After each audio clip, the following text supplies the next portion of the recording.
বর্তমানে সোশ্যাল মিডিয়ায় ভাইরাল হয়ে পড়েছে শফিককে নিয়ে একটি ভিডিও এবং কিছু ছবি। আর সেই ভিডিও ঘিরেই এবার মুখ খুলছেন দেব। ভাইরাল হওয়া ভিডিওতে দেখা যাচ্ছে নির্জন জায়গায় এক তরুণীর সঙ্গে আপত্তিকর অবস্থায় দেখা গেছে শফিককে, এমনটাই দাবি করছেন অনেকেই। বিস্তারিত জানার আগে আপনি যদি আমাদের চ্যানেলে নতুন হয়ে থাকেন, আমাদের চ্যানেলটি সাবস্ক্রাইব করে আমাদের সঙ্গে থাকুন। ধন্যবাদ। আর এই ঘটনাকে কেন্দ্র করেই এখন তোলপাড় শুরু হয়েছে ফেসবুক এবং ইউটিউবে। দেব এক সাক্ষাৎকারে ক্ষোভ প্রকাশ করে বলেন, সোশ্যাল মিডিয়ায় এমন কন্টেন্ট ছড়িয়ে সমাজে খারাপ প্রভাব পড়ছে।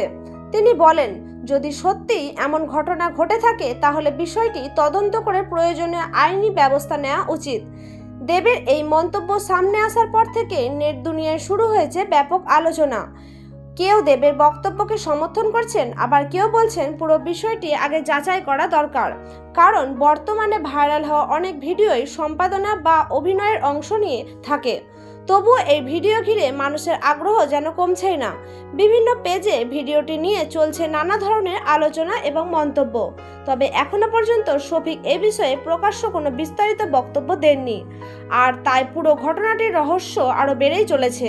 এই বিষয় নিয়ে আপনার কি মতামত কমেন্ট করে অবশ্যই জানাবেন। ধন্যবাদ।